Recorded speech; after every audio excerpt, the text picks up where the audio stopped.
Here's the T. Your onboarding is likely turning your customers away. Here's an onboarding checklist if you want to be using the best practices when onboarding a new user. First, are you giving your user a proper feature education?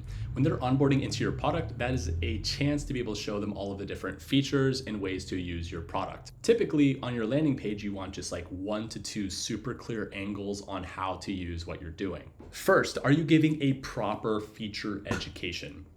The issue with most products is they are just extractive and not giving a push-pull scenario.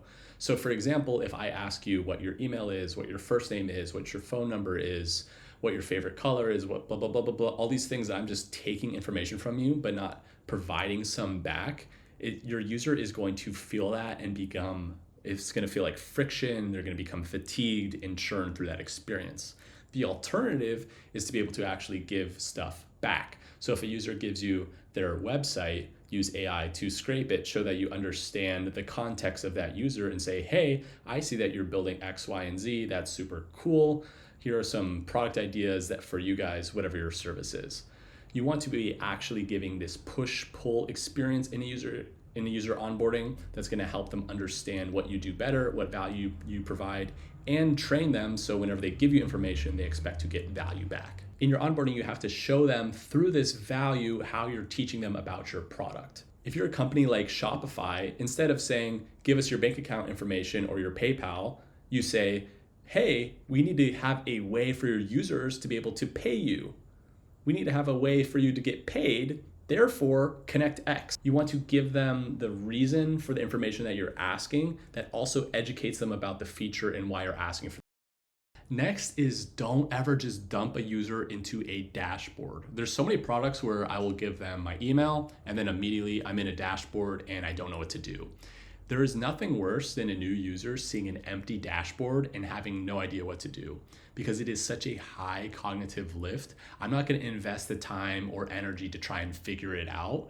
The product designer should be the one that makes it super easy for the user to know what to do next. I don't ever, as a user, want to have to guess what to do next. If you do currently just dump people into a dashboard, you can also do simple things like having, like click-throughs or video demos, things like that. They're very low lift, very easy to create, and it'll already drastically increase your product experience. The next thing I look for is, are they asking me for information that they don't need and they don't use? Because every time a user is giving you information, that is friction, that is energy that you're taking away.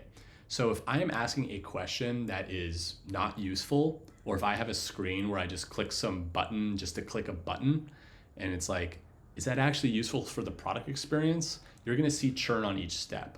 The reality with an onboarding flow is every single step you will have churn. So if I'm asking what your first name is in one step, there'll be some churn. If I ask what your last name is in the next step, there'll be more churn. So why are you putting in steps that aren't useful for the user and aren't useful for you as a company? Make sure you are hypercritical and aware of every single thing that you're asking your user to do. And if you do that and you respect their time, you will see a lot better conversion rates. And the last thing, the golden goose of product onboarding is having a eureka moment. A eureka moment is when a user understands your product. For example, with Tinder, it might be when you get your first match. When you have Airbnb, it might be the second you walk into, a place. For an airline, it might be like booking a ticket, whatever it might be, or finding a nice deal. You want to think about what your eureka moment is and think about how you can front load that in the user experience as early as possible so that they see the value of your product and then they're able to be hooked and want to use it more after that. So for your entire onboarding, the thought process is, how do we get a user to the eureka moment as quickly as possible? If you're able to get a user to the eureka moment very early, you will have the highest success rate of anything else you can do. Thank you so much for watching. Remember that your onboarding is a work in progress. It's something that you can improve every day. It doesn't have to be something that you improve 10x tomorrow, but just make small incremental improvements every single day on it until you find something that really clicks. Thanks for watching. Until next time, my friends.